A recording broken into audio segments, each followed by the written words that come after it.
transformation has traditionally been viewed as something that is not core, that is considered Yep. extra, that is considered project-related work. And in reality, it really should be a part of the fabric of the organization. So the investment should be one of long-term strategic views of how transformation will enable the realization of strategy. Because at the end of the day, I think those of us that are in kind of the management consulting world, whether you're external or internal, one of the things we tend to see most often is that the operating structure of an organization does not oftentimes align with its strategic intent or with its strategic goals. Yes.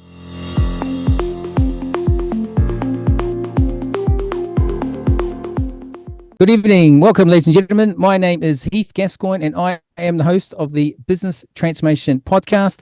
And this is the show for business transformators who are part business strategists, part business designers, part collaborators, and part negotiators. Business transformators have moved past just business design and oversight, and includes oversight of implementation of those business designs and business transformations, and includes stakeholder management, coordination, and negotiation. If you work in strategy development and implementation and work to ensure that that strategy is aligned to the business design and technology, you're probably a business transformator. This is the show where we speak to industry experts and professionals to share their stories, strategies, and insights to help you start, turn around, and grow your business transformation.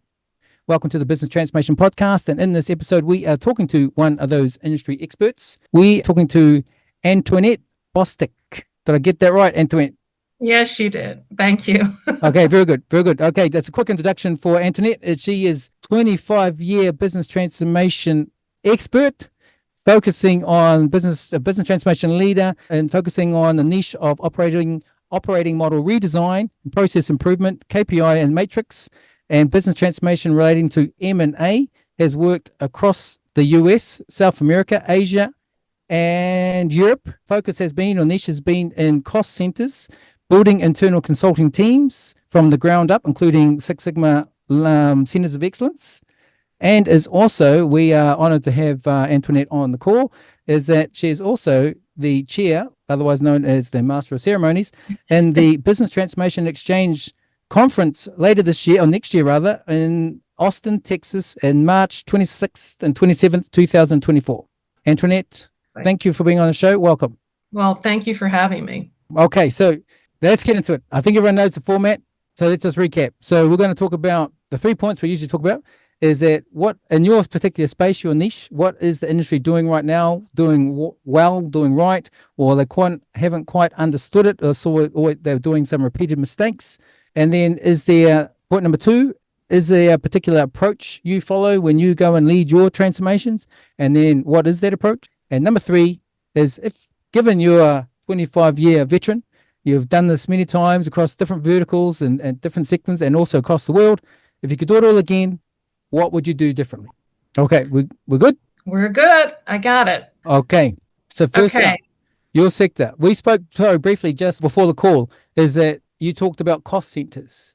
And there's cost centers, and I said the cost centers is the difference or paradigm between cost and revenue centers, and there's a mindset, and is that cost center ways of working where you come in to do transformations, lead transformations, versus the revenue centers or profit centers. What does that look like? So maybe start off there with your industry, is that we say that in cost center expertise. I would say my expertise is more in the operational space. What I found is in most organizations, they will oftentimes position business transformation within a cost center.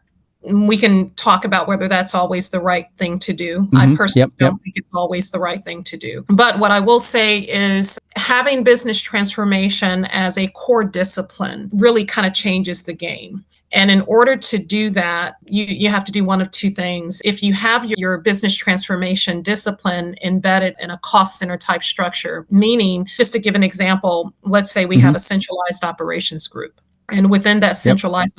that centralized operations group may support various business units. And Yep. within that group, you may have an internal consulting team that does transformation type work. They may do process improvement, business architecture, operating model redesign, Yep. change management, a variety of things. The difference, if we're talking about this type of discipline within a cost center, is that you're really building the discipline as a part of the fabric of how the business is run. And it's You built it in.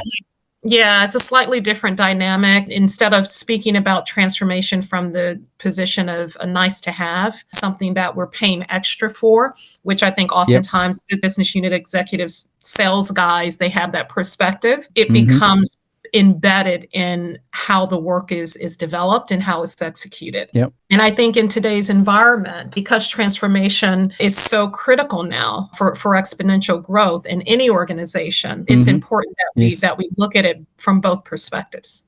Yep. Okay. Actually, one of the guests had on previously, she said that to the words that you're saying is that change management is management. It's like they're inseparable. Is that part of operations is that you will change. And to think that transformation is something you do on the side or those guys over there do it, and we're going to do it every now and then, it's like, well, you never embraced it nor embedded it. And so how effective are you going to be at it? Absolutely. Absolutely. It has to be a part of the DNA of the organization. Yeah. So, okay. So what are you seeing then? Is it the industry you're going in and they're saying they are putting it to the side, doing it on the back of a fag packet, and they go, okay, well, on the side of the desk, and I know we've got some big goals and strategy, and we'll do it when we've got the time. Or they're going, okay, no, we really got to set this up properly. Yeah. So I would say two things, right? So I think many companies nowadays are doing it better. They are taking what I would consider to be a more comprehensive view of transformation. They're looking at process, they're looking at strategy, they're looking at technology, at roles. They're kind of taking more of an end-to-end view of the entire approach, which is what we should do. And I think they're doing that largely because we're really in a period of profound change with technology as it pertains to the introduction of AI.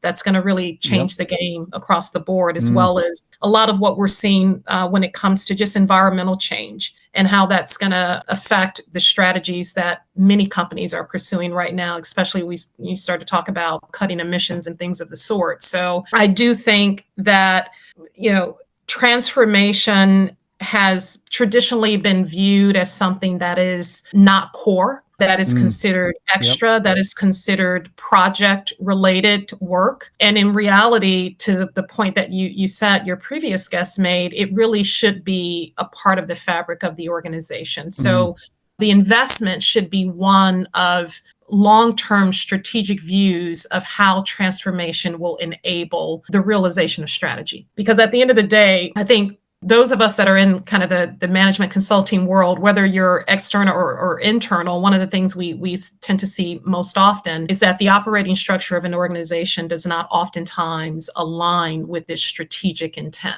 or with its strategic goals. Yes. And so that's where we come in. That's where we come in. Right. So I think there's certainly in today's environment more of an alignment between those two, because there has to be. And I think there are a lot of folks that are a lot smarter about that than in previous years, but I still think more aware, much more aware. Yeah. But I still think there's opportunity in terms of how we view transformation as a core enabler, as something that really should be viewed as institutional. It should not be seen as a temporary investment. And so when we talk about things like, just to give another example, building continuous improvement into how we work. Right. So having a methodology or some sort of approach for how we go about solving business problems cross-functionally and within our teams, using root cause analysis, using fact-based decision-making, all of those sorts of things, using business cases to justify decisions that we make or investments that we make. All of that as a part of the continuous improvement bucket, that really should be built into how work is done on a day-to-day basis. It should not be viewed as a project sort of endeavor. Yeah, on the side. Okay, so have you seen, where you've seen good examples of this in place? How did they get it in place? Is it mainly executive led? Is it the change team make the case, and then it's from the ops goes up the channels up to the C-suite, and then they consider it, and then they make it, or you've always got it. There's a senior leader, and it's some leader driven. So I think your question starts to get to kind of the approach, right? So, and it really depends on what sort of transformation we're talking about. Because if we're talking about consolidating two companies or one company's been acquired by another, and there's a need to integrate both of them, that is going to be a different approach than if we're focused on a specific problem within a certain business area. But what I tend to do in most... Antoinette, sorry, can I hold you there? So the audience, if you missed that, the key point that Antoinette just said was about context.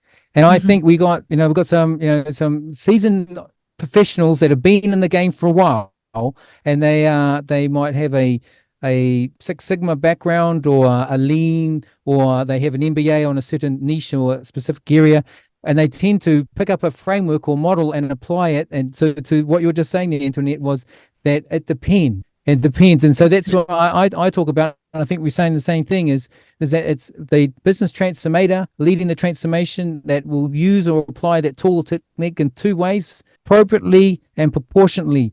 And so that, I think that's the key. So the audience here we have a veteran who is the master of ceremonies coming up for the Business Transformation Exchange, who's telling you is that, you might have all these years of experience in different frameworks, but you've got to apply it for the different situation at hand. Not one fits all. Yep. Exactly. Sorry, carry on. No, exactly. And you don't want to over engineer.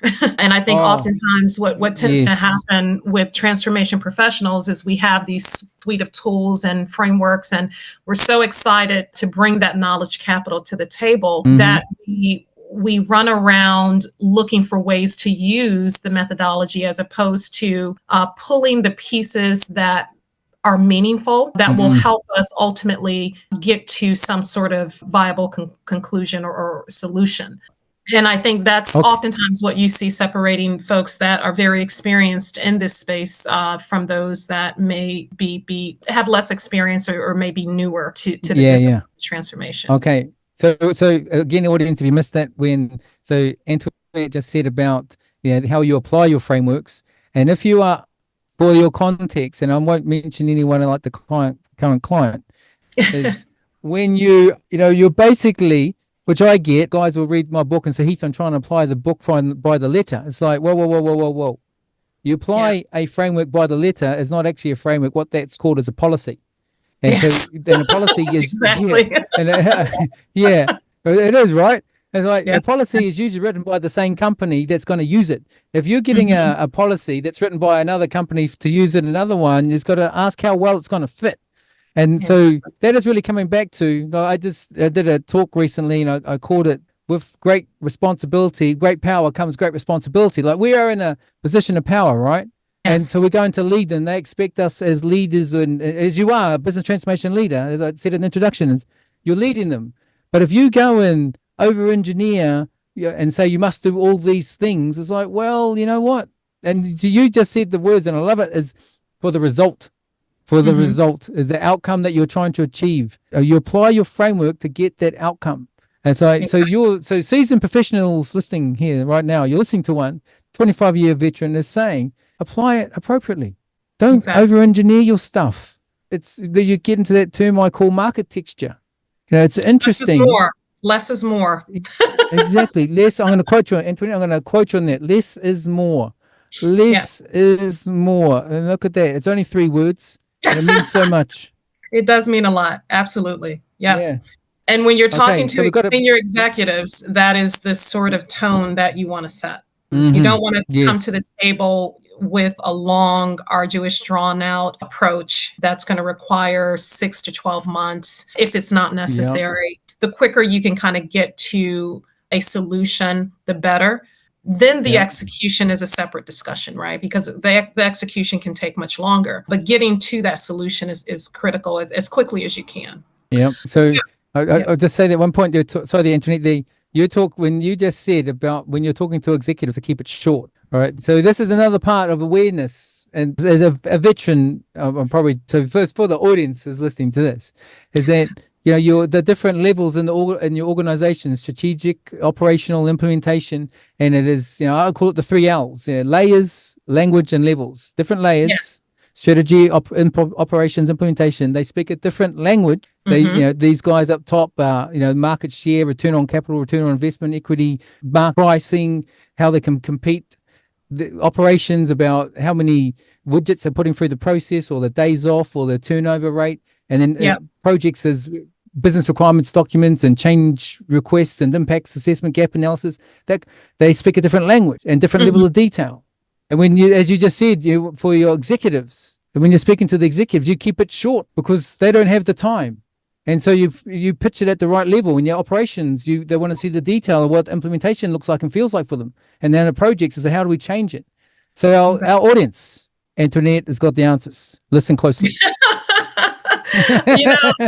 I have some answers for certain, but one of the things I try to be very effective at is soliciting the views and insights of the folks that do the work and the folks that manage the work, because they know oftentimes what needs to change. And they know where the dead bodies are. They know what things you need to be mindful of when you start to drive change in the organization. So partnering is a critical piece as well. Yes. You wanted to know a bit more about approach, and I guess I was trying to find a way to get at that in more of a standard way, given not easy to do, given the fact that it really does depend on the situation. But what I would say is, for most business problems, what I try to do is what I call a diagnostic review, which is it starts essentially with a current state assessment. You can't improve something if you don't understand what's happening, right? So music to my ears. Yes. So we start off gathering tons of information, strategy documents, process documents, procedural information, technology blueprints to understand how technology is being used in the organization. We'll gather performance information. How are we performing today against critical KPIs? And then org charts, as much as we can, to really understand the current environment. That also helps us to start to ID certain opportunities that may stand out based on what we see is happening in the current state. What I will then do is take that information and I'll pull together a working group. Oftentimes, we'll try to target folks that are experts or have knowledge of the work. And we'll also SMEs, subject matter experts, folks that really understand how the work is done. And then we'll also bring in what I call influencers, right? So you have some folks that they may not necessarily be experts in how the work is done, but they understand how the organization operates, and they know how to get things done. They know who the major players are. Exactly. So try to bring those parties together to talk about what we've uncovered in the current state analysis. So we'll oftentimes we may have a 2 or 3 day kind of working event where we look at everything that's been gathered. We may start to do some evaluation of waste that we see within the process, or areas that we see where there's a lot of risk. And we'll identify those opportunities. We'll try to validate what we've already pinpointed and try to see, are we on the right track? And then we'll have those folks brainstorm their own ideas about what needs to change. And through that work, we come up with a set of solutions. And that solution set is then taken to management. So we may start with the folks that own the functional areas or processes that are involved, having them weigh in and give us feedback. We'll tweak it some more. And then ultimately, it will go to senior leadership. And in that discussion, in that meeting, the goal there is really to articulate kind of where are we headed? What is the vision that the organization is striving for? And how does where we are today either enable or disable our ability to get there? And so Okay. we make recommendations, solicit feedback from senior leadership. We may have to go back and do some tweaking. And ultimately, what we look for from that group is approval to go forward. So approval is a combination of support for their vision, which really should be identified and shaped by them. It's also commitment and support to deliver the transformation, which could involve Implementation. Yep.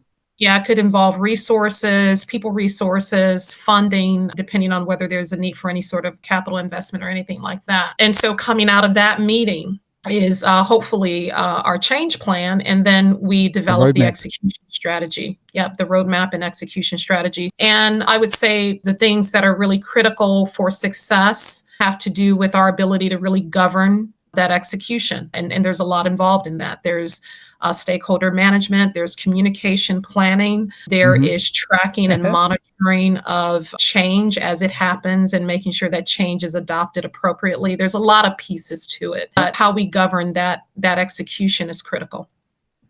Okay, good. We're going to talk back through a few of these points here. So I like that. And I was smiling when you said vision, and because that is like, I think, maybe I'm biased, but I think that's like the number one requirement in any transformation, is that all work underneath it needs to come from it and line back up to it. And I've seen on some programs where they don't have the vision done, and there's a lot of consultants and they're creating a lot of work. And I was going, so what's your requirement? And then someone will turn around and say, well, we've got a whole lot of OKRs. And I say, well, those are good. Those are good. Those OKRs, you know, those are part of your extension of your how you're going to fulfill your vision. I think, and so I have a model, and it's not actually my model, but it's one I've used and adopted for many years. The vision, strategy, objectives, and measures. And I said, what you guys are talking about when you talk about OKRs, it's the objectives and the measures, which you call KRs, key results. So what you're missing is the strategy. That for your strategy, and we're talking about it, the people and process and technology and data. So what is your strategy for people? Are you going to continue outsourcing, or are you going to build and develop? How do you attract and retain? Your process, you've got many processes. You're going to have a central process or best process, industry-based best practice process. With your technology, you've got many ERP systems or general ledger. Do you want one or many? So you're going to consolidate your estate and your data. What are you doing for data? You want a single source of truth, or are you got a many source of truth? You got like an HR transformation I did, that the directors, the line managers in the divisions knew how they can manipulate the end of month report to show that they had a vacancy and a budget, and they didn't. And so they had many sources of truth that they knew how to get around it. And as you look at the costs of the whole organization, you go, we don't have the money to run this organization. I wonder why. Because you've got multiple sources of truth. Yes, and so what do they all help? There's strategy for the vision, and you said it very early. And so, listeners, Antoinette's dropping some gold mines here. So, thank you. So the vision is critical, right? The vision is absolutely critical, and it's not just a vision for the sake of a vision, but it's also why, right? It's the absolutely. What's the true north? What are we aiming for, and why? And sometimes I think the why is missing. And that's where you really have to be careful, because when you talk about really getting the hearts and minds of people behind change and being supportive as opposed to resistant, you absolutely have to be able to articulate why. Why does this matter? Why is this going to make us more profitable? Why is this going to help increase our market share or help sustain the company, even in some cases? Being able to articulate that is critical. Okay. So, ladies and gentlemen, again, so what Antoinette was saying with the vision, and it's that the hearts and minds, in case you missed that. And we know in these transformations aren't easy, and people by nature are change adverse. And so when you now have got a group of people together collectively, you have a culture.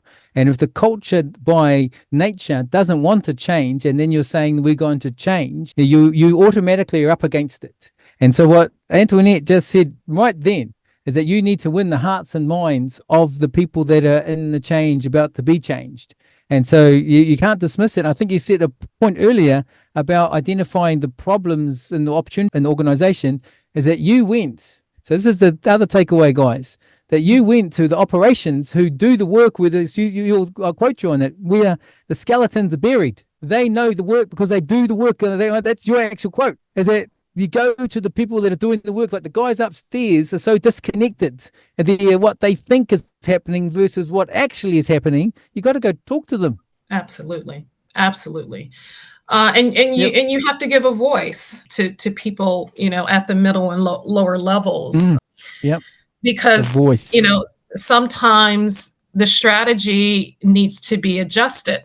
And it's not that the vision is not relevant or appropriate. It's that how we get there has to adjust, right? Yes. And so that's where the partnership comes in across the organization. So partnering at the different levels, partnering across the various functions, partnering within the cost centers versus the profit centers, partnering across regions, whatever the structure is, having that integrated approach where everyone understands why and they understand where they fit into the equation, Yes. and they have a voice. Yeah. That's Yes. when you almost can guarantee success if you're able to create that kind of dynamic. I think it's on the tip of your tongue and you're about to say it, and it's the what's in it for me. What's in it for me? Yeah. That's it. It's like, that is it. So Yeah. Reiterating what you said is the hearts and minds. So everyone is thinking, what's in it for me? What's in it for me? Right. Isn't it? Yeah, what's in it for me? And you said with the words, with the vision, it needs to be meaningful. And so who's it meaningful to? To the people in the organization. I've seen so many, and probably this is the learning of from the back to our first point, but still on to the second, is what's the industry doing well or not well? And it's like the vision, as you said, is missing. But if you do get the vision needs to your point, is win the hearts and minds. Talk about, now, there's a lot of research about the main causes of transformation failure. One of the first ones, the top 4, is lack of senior leadership support, and then lack of business user involvement, change requirements, and incomplete requirements. And so all of those there have all got to do with only people. Yes. The problem with transformation is everything. It's people. And so you said the key word there is like hearts and minds. You win the hearts and minds of the people. Yep. Yeah, absolutely. And also, I think you have to, when you're a transformation person, because you're an outsider, oftentimes you're viewed, even when you're internal, been internal most of my career and viewed as an outsider because of my role, which is a good thing in some ways. But it creates a challenge. But I think when you are coming into situations where you have to work with an organization to drive change, you have to have the automatic view that everyone is there for the right reasons. Yep. You have to have that view. Now, as you go through the process from start to finish, you may discover some different things about motivations and agendas and all of that. But I do think you always have to give folks an opportunity to be a part of the change and to own it. As transformation leaders, we don't own these change programs. We are temporary, oftentimes loaned resources that come to the table for a period of time. We bring our expertise, we help facilitate and manage the change. But ultimately, the folks that have to live with it are the individuals that you have to make sure own it and embrace it, because change is meaningless if it's not institutionalized. Yeah. And so having a way to track and monitor and make sure that performance is where it needs to be, whether we're talking about a process or we're talking about a functional area, whatever it happens to be, having someone who is accountable for making sure that performance is being managed. Those are the folks that you have to work with and make sure that they ultimately own the solutions. Yep. Okay. I try my best to take a back seat in these scenarios. I find it's oftentimes much better. Yeah, I 100% concur with that. I've seen that when the transformation team will say, I think the business don't understand they need to do this, so we'll do it for them. No.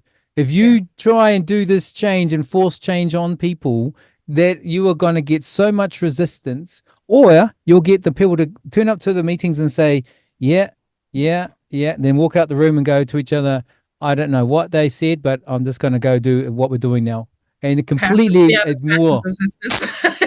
They'll just continue as it was before, no change. And they'll do lip service in a meeting room, and they'll agree to what was said, and walk out and they go, no, not for me, and carry on the way they were going. Right. Absolutely. Yeah. You'd be amazed at how many folks will actually mobilize around that sort of approach, where you'll have a whole department that makes the decision to be passively resistant, that they're going to maintain the status quo, but they will be polite about doing that. And Yes. that is even worse, actually, than someone who comes right out and tells you that they're in opposition to what you're trying to do. Right. Yeah. I've been in some projects and some boardrooms where literally that happened. They would agree in the room and or even say, I agree with what you're saying, but not for my team. Not for my team. Yeah, but not for my team. So everyone else can change, but we're not going to change. And let's say it's a value chain and you're smack in the middle, they don't want to change as well. You're gonna be the bottleneck then. And forever the bottleneck. It's like, wow. And this is what, and to the point that you said earlier, how would you address that is you win the hearts and minds from the people doing the work and you give them the voice. And so and then the ownership and that, so they own it. Yep, absolutely. And you give them, and there's carrots. I mean, one of the things I try to do is understand what carrots do I have to work with, right? So if there's someone who is an executive sponsor, I'll spend time with that person and talk about, okay, how do we incent people? What are some mechanisms we can use to do that? Yeah. Right. And just as an example, people development and exposure. One of the things you can always do is look for talent in the organization as you are going through the transformation. The HR team is oftentimes very happy to allow you to do that. And it helps with things like succession planning. But, as you're working with these teams and you start to identify folks with certain talents, allow them to get more involved and to get that exposure to senior leadership. Instead of you delivering a message on a particular topic in a meeting with senior stakeholders, let that person carry the message or carry the meeting or the discussion. Find ways to give folks responsibilities to do things that they're good at so that they can get that exposure and they can shine. And you'll be amazed at how supportive individuals will become when they see you working with them in that fashion. There's just a lot of little tricks you can use that will start to get folks in your corner, because even having the executive sponsorship, it's just not enough. Even having the leadership alignment, it's not enough. Because the people that do the work will ultimately drive the outcome to a large extent. Okay, so the takeaway, guys, if you didn't catch that, that's the operational guys that do the work on a day-to-day basis.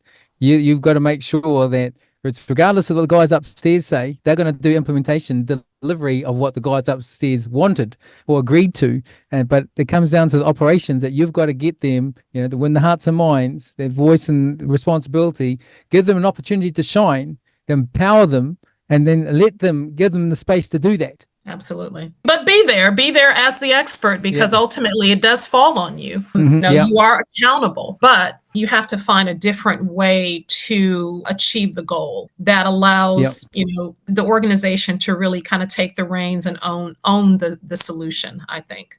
Yep. Actually, we had one of my guests on the middle of the year from American, and he would say of his approach that he feels when he starts, he's like, he's in the water with the team, with the client's team. And then he's on the shore, coaching them along. And then he's way back and he's further distancing himself from them. And they're on their own, swimming on their own. Yeah, so I've used you just reminded me, I have a bike slide that I always use. It shows a bunch of bike riders, and it kind of shows the lead bike rider and how that person is in the front, but ultimately starts to move towards the back as the team matures and gets more independent. And so to the point you're making, exactly. Yes. Okay. So I'm going to recap of those. So for the audience, so they can follow along. So if I've got this right, now I think you had that. If I'd summarize just on the step, we're going to get to the last point, the third point. We haven't got there yet. Is your approach? You do a diagnostic review. Step one, that you understand the current state assessment. You get understanding people, process, technology, and data. How the current things are today, ways of working. And it's part of maybe some high level looking at opportunities of where maybe pain points within the way the business operates today. Step two with a working group, that you form a working group of influencers that come together. These influencers may be role based as in senior leadership, but have a good knowledge of those networks and navigate how decisions are made within the organization, the informal networks. Right. So you bring them together in a working group environment, and part of that, I think you talked about two parts: waste management or waste identification and risks. How can you manage those two parts? Have an evaluation. Now, these evaluations, you said that what you're doing there is that you are validating this high level assessments to say, we think they are, but we need to confirm that. And so there's some assessments done. Mm-hmm. Then so your step 3 is that brainstorming of understanding what needs to change to develop a set of solution options that you take to senior management.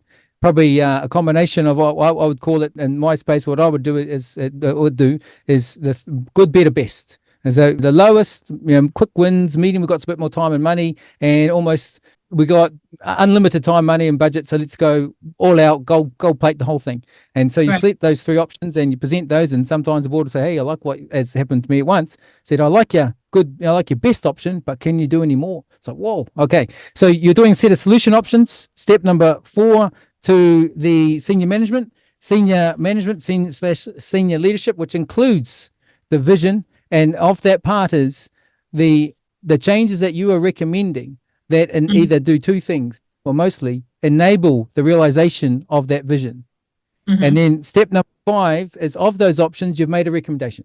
And that recommendation, it also includes how you'll cost it, budget it, the resources that you need. And then which is also the roadmap. Your recommendation includes your roadmap. So your 5-step process. And then you're off. Then you're off, assuming you get the approval, which is the goal. Then you're off and running, and then it becomes very tactical in terms of developing execution plans and scheduling, and if there's any capital investments, going through the process of supplier evaluation, whatever is needed to get the resources at the table. And then also, I was going to say also governance, putting in place a really strong governance process. Yes, so I was going to say that, and so your team would probably consist. You got some form of solution architect, technology side, maybe a business side, change manager.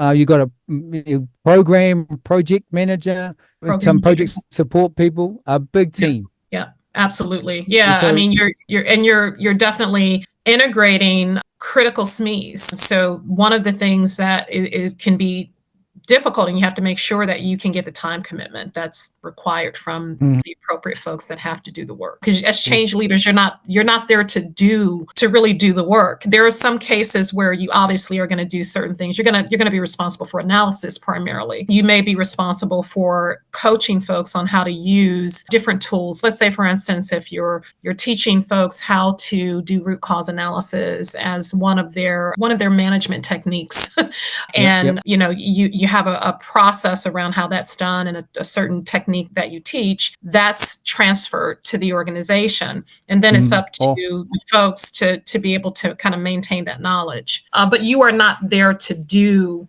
the vast majority of the change. You're there to really help facilitate it. Okay. So I'm going to play that last point back for the audience in case you missed it.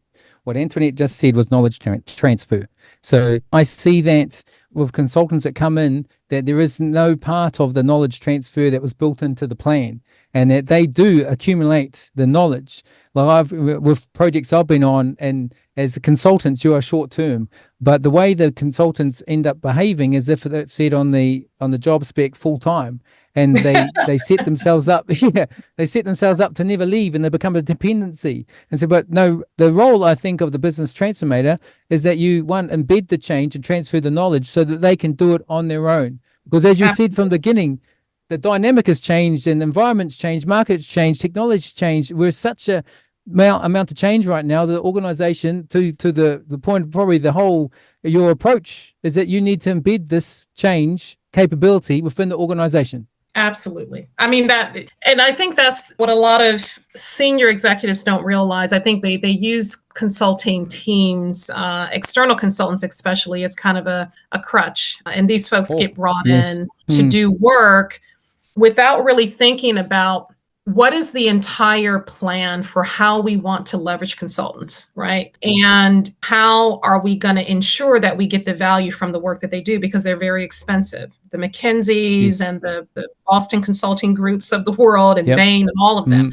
Very expensive. And oftentimes they're sending you their most senior management consultants that have these extreme hourly rates. So it really behooves the organization to understand how you're going to be using those consultants and be very clear on that. And I think that's the difference that I've seen, at least in my career, because I've always been internal. I've been an internal consultant. I've built internal consulting practices. Did you see? But we've been in situations where we've had to manage externals. We've had to work in partnership with McKinsey or with Deloitte or Accenture or any of those groups. And so you do get a chance to really see and understand how you leverage them effectively, and then how you ensure that what they transfer over to you is usable, that it's not something that is going to just be put on a shelf as a strategy document and it collects dust, and maybe someone looks at it a few years down the road because they remember that this work was done back in 5 years ago, right? So I think that's where a lot of organizations struggle, is that they really don't understand how to effectively leverage these consulting groups that really have a unique skill set that's valuable when it comes to transformation. But so I think there's value there in terms of bringing in those groups and bringing that knowledge capital inside, but you have to know how to leverage it. Yes, that's it. That's the takeaway there. You need to understand how you use it and what your strategy is with them. Like, are you going to make them a permanent member of your staff, or they are there to, Like, I've been into some organizations where they have permanent desks and permanent offices. So Unreal. Yeah, so, because you're making a lot of money so you can afford to pay them, or maybe you want to rethink that strategy. But yes, you need to have this know upfront what the strategy is for how you use those consultants so you can get the best out of them. Okay, so now the last point, the third point, is knowing what you know. You have worked in clients all around the world, Asia, Europe, America, North America, South America, different verticals. 25 years experience, probably more. If you could do it again, what would you do differently? Oh, gosh. I'm not sure if I would do anything differently, but for the sake of the podcast and the question that's being posed, I think what I would say is what you and I talked about at the very beginning, in terms of having the appropriate view of how transformation needs to be inculcated into the company, into the DNA of the organization, and that we have to, from the very beginning, message as transformation leaders, we have to message that this is something that has to be built into the company. So the conversation has to start there. And how do we do that? And it doesn't mean necessarily that you can't have a centralized cost center that you can easily scale to support various business units and functional departments and all of that, because you certainly can. But you also have to be willing to say, okay, let's take a look at the capabilities that exist as it pertains to business transformation, right? There's different capabilities. There's process optimization, there's business architecture, there's change management, there's centralized report, there's all these different things. There are certain elements that should be a part of the operating structure. So within the profit centers, within the cost centers, we should be building these capabilities, the ones that we need to build into those areas. And then where we need centralization, where it really makes sense over the long term, then we centralize. And I think if I could do it different in the various roles that I've been in, I would have taken that view earlier, to the boardroom, to the executive team in the very beginning. The very beginning. Okay. So the centralized, almost like a hub and spoke model, the like center of excellence, and you've got your satellite departments, or not say matrix roles that still report to the central head office, but directly report to their division or department that they've been placed in. The business but units they have or it, departments, So they have that change muscle already at hand, on hand. They know how to do it. If they need to do it, they can. They don't need to outsource it or make a special case for it, because they have it. And it's in there, as you said before, the DNA there. It's embedded in the organization. not something they Yeah. do on the side. It's part of their fabric. Your word was the fabric.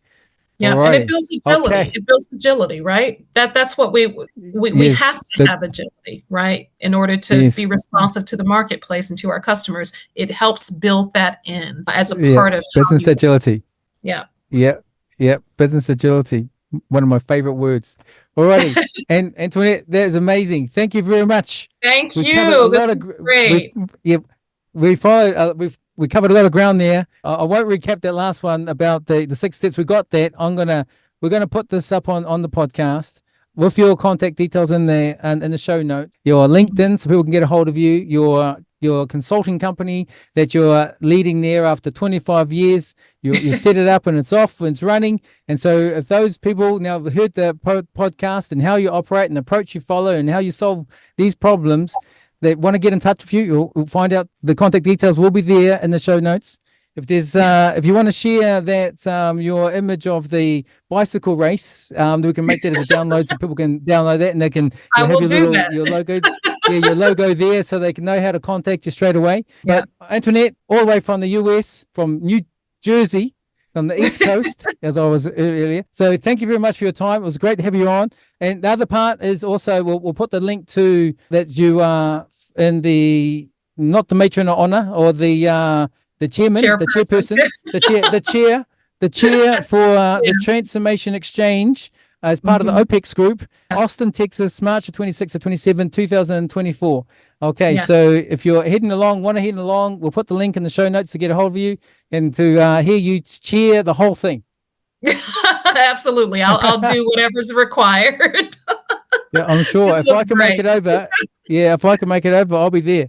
Okay. I hope that you will be there. If you do, please let me know. Hopefully we can maybe connect at some point. Yeah. We'd love to. Okay. Thank you, Heath. Thank you for your time. My pleasure. Alrighty, okay. thanks. Enjoy this evening. Okay. You Thank too. you. Okay. Bye. Bye.